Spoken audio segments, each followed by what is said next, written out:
दोस्तों नमस्कार। आज की इस वीडियो में हम लोग क्लास 9th का ये ओरिजिनल क्वेश्चन पेपर है, इसको हम लोग सॉल्व करने वाले हैं। तो शुरू से अंत तक बने रहिएगा और कल आपका एग्जाम भी है, ठीक ना। और हम लोग पूरे क्वेश्चन को हम लोग सॉल्व करने वाले हैं।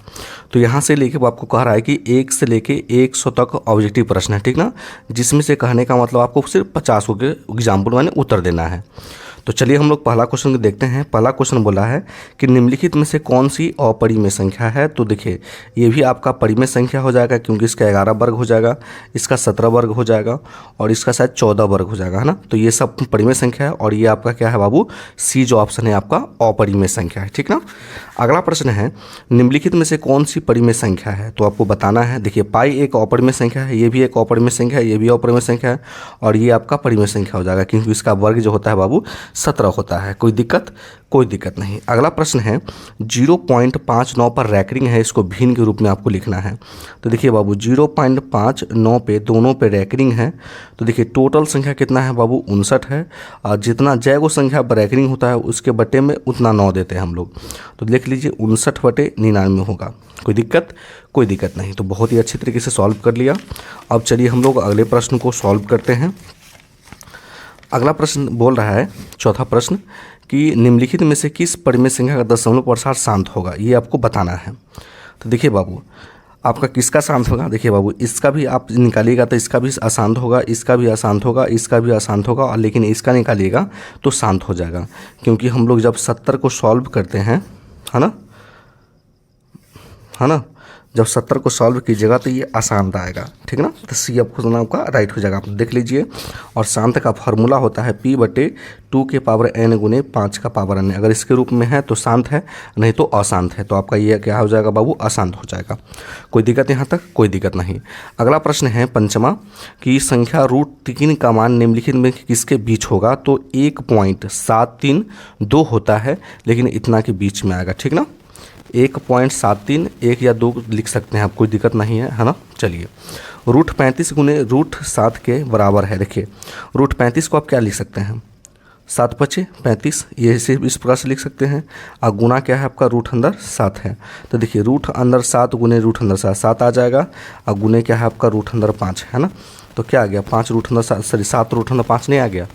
तो देख लीजिए क्या ऑप्शन है, ये आपका हो गया, ठीक ना। और इसमें से यदि 0 से बड़ा है एक वास्तविक संख्या साथ ही है, तो m और n परिमेय संख्या है, तो इसका फॉर्मूला क्या हो जाएगा, a की पावर m प्लस के n हो जाएगा। ये आपका राइट आंसर हो गया। कोई दिक्कत नहीं तो आप अपना देख लीजिएगा बहुत अच्छी तरीके से, अगर आपको बहुत बेहतरीन पता होगा तो। 2 परिमेय संख्या का योग क्या होता है, तो हमेशा आपका अपरिमेय ही होता है, ठीक ना। अगला प्रश्न क्या है, 4 √8 का स्क्वायर है, तो इसका आंसर क्या है। तो आप थोड़ा सा इसको देख लीजिएगा, है ना। चलिए अगले प्रश्न को देखते हैं। 10वां प्रश्न, 7 के पावर 0 प्लस के 7 के पावर 0 प्लस के 7 के पावर 0 और बटे में 7 के पावर। देखिए किसी भी संख्या के पावर अगर 0 होता है तो वो 1 के बराबर होता है। तो देखिए 1 + 1 + 1, ठीक ना, तीनों 1 आ गया, नीचे भी 1। अब देखिए जोड़ेंगे 3, 1 से भाग करेंगे 3 आंसर। कोई दिक्कत नहीं। चलिए अगले प्रश्न देखिए, 1/√11 का गुणात्मक प्रतिलोम क्या होगा। तो आपका 11 ही होगा, √11, ठीक ना। बोला गया है 7 + √5 का योज्य प्रतिलोम क्या होगा। तो देखिए इसमें माइनस से गुना हो जाएगा, तो देखिए ये भी माइनस में आ जाएगा, ये भी माइनस में, तो ये आपका आंसर आ जाएगा। कोई दिक्कत है यहाँ तक। चलिए अब अगले प्रश्न को हम लोग देखते हैं। देखिए बाबू अगला प्रश्न बोला है निम्नलिखित में से कौन बहुपद है, ठीक ना। तो आपका कौन बहुपद है, तो आपका सी ऑप्शन आपका राइट आंसर हो जाएगा। 14 प्रश्न है, बहुपद x × x² + x + 1 की घात क्या होगा। तो देखिए अगर x इसमें अगर गुना करेगा तो ये हो जाएगा x3, फिर x में गुना करेगा तो x² और 1 में गुना करेगा तो x आ जाएगा। अब इसमें देखना है कि घात क्या है, सबसे अधिकतम घात किसका है, तो x³ का है, यहाँ पे देख रहे हैं, तो इसका 3 आंसर हो जाएगा। कोई दिक्कत नहीं। चलिए अब अगले प्रश्न को देखते हैं हम लोग। 15 प्रश्न है, बहुपद 1/4 x के पावर 4 - 3/4 x³ माइनस के 2x² + 4 में x³ का गुणांक क्या होगा। तो देखिए x³ का गुणांक देखना है तो क्या हो जाएगा, -3/4 आंसर हो जाएगा। कोई दिक्कत यहाँ तक, कोई दिक्कत नहीं। 16 प्रश्न है, निम्नलिखित में से कौन एक त्रिघाती बहुपद है। तो आपका ए ऑप्शन राइट हो जाएगा, क्योंकि इसका x³ है ना, घात क्या है x³ -1 है, और इसका व्यापक रूप होता है ax³ + के bx² + के cx + के d होता है इसका व्यापक रूप, ठीक ना। अब चलिए हम लोग अगले प्रश्न को देखते हैं। अगला प्रश्न है बहुपद 3x square 3y square minus के 7y प्लस 4 का y बराबर 1 के लिए हल होगा। y की जगह पे आपको 1 रखना है, तो 3 गुने 1 का स्क्वायर 7 गुने 1 अब प्लस के 4, तो ये हो जाएगा 3 7 अब प्लस के 4 है ना, 4 3 7 अब माइनस के 7 का आंसर आएगा आपका 0 आंसर आ जाएगा। अगला प्रश्न है बहुपद पी एक्स बराबर 3x स्क्वायर माइनस 21 के शून्यक है, तो देखिए 3x स्क्वायर माइनस 21 बराबर 0 मान लीजिए, तो 3x स्क्वायर बराबर 21 हो गया, तो x स्क्वायर बराबर 21/3 है ना, 3 7 21, तो देखिए x स्क्वायर है, स्क्वायर हटेगा तो रूट लगेगा, ठीक ना, तो प्लस माइनस रूट अंदर 7 आएगा। देख लीजिए प्लस माइनस हो, प्लस में है माइनस में, ये आंसर आपका इसका हो जाएगा। अगला प्रश्न में सी एक्स प्लस के डी का शून्य क्या होगा, तो देखिए सी एक्स प्लस डी बराबर 0, तो सी एक्स बराबर माइनस का डी, इसलिए एक्स बराबर माइनस के डी बटे सी आंसर होगा। कोई दिक्कत है यहाँ तक? कोई दिक्कत नहीं। अगला प्रश्न है निम्नलिखित में से कौन 20 का घात वाली त्रिघाती, देखिए 20 का घात ये है, त्रिघाती बहुपद है। 21 प्रश्न है यदि बहुपद 4x स्क्वायर प्लस के ax प्लस 1 का गुणनखंड x माइनस x हो तो a का मान निकाले। देखिए बहुत आसान से निकालेंगे। देखिए x माइनस 1 है तो बराबर 0, तो x बराबर 1, ठीक ना, तो x के जगह पर हम लोग 1 रखेंगे, 4 गुने 1 का स्क्वायर a गुने a प्लस 1, किसी भी संख्या का अगर a और k का मान निकालना होता है तो बराबर में 0 कर देते हैं, तो 4 प्लस a प्लस के 5 सॉरी 1 है ना 0, तो 4 1 5 प्लस a बराबर 0, इसलिए a बराबर माइनस का 5 आएगा। कोई दिक्कत यहाँ तक? कोई दिक्कत नहीं। चलिए अब हम लोग अगले प्रश्न को सॉल्व करते हैं। अगला प्रश्न है x माइनस 1 निम्नलिखित में से किसका बहुपद का गुणनखंड है, तो देखिए x माइनस 1 दिया है ना, तो बराबर x बराबर 1 हो जाएगा, तो कहने का मतलब x के जगह पे आपको इसमें रखना है x की जगह पे 1 है ना, और जब हल कीजिएगा तो 0 जब आ जाएगा तो समझ जाइएगा है ना वो बहुपद है, तो इसमें रखिएगा मान, इसमें रखिएगा आप 1, तो देखिए 1 हो जाएगा, 1 रखेंगे 3 आप प्लस के 2 हो जाएगा, 1 2 1 3 और 3 घटेगा तो 0, इस बहुपद का शून्यक है। चलिए अगले प्रश्न देखते हैं। A minus B Q plus K B minus C Q plus K C minus के ए क्यू है ना, तो इसका क्या फॉर्मूला होता है देखिए, तो a q plus b Q plus c q बराबर होता है 3ab है ना, तो ये आपका आंसर राइट हो जाएगा सी वाला। अगला प्रश्न है यदि 5x plus 1/3 into 5x minus 1/3 25x square minus के का मान क्या होगा, तो इसको जब आप सॉल्व कीजिएगा तो माइनस के 1/9 आंसर आएगा।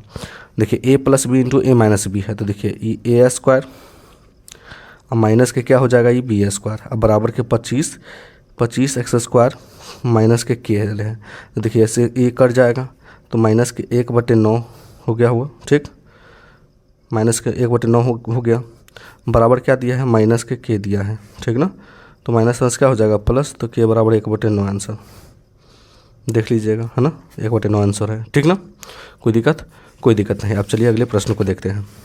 अगला प्रश्न है 6x स्क्वायर प्लस के 7x माइनस 3 का गुणनखंड करना है, तो देखिए 6x स्क्वायर प्लस के 7x माइनस के 3, तो दो ऐसे संख्या लेना है आपको जिसे गुना करने पर 18 हो और घटाने पे माइनस का 7x तो 9 दूनी 18 ना, ये आपका ये हो जाएगा, तो 3x 3 दूनी 6x 3 तिहाई 9 और 1 कॉमा लेंगे तो 2x प्लस के 3, जो 2 बार है उसको 1 बार लिखना है आपको, और 3x माइनस का i का आंसर आ जाएगा। देख लीजिए 2x प्लस 1 2x प्लस 3 और 3x माइनस 1 आपका आंसर आ गया।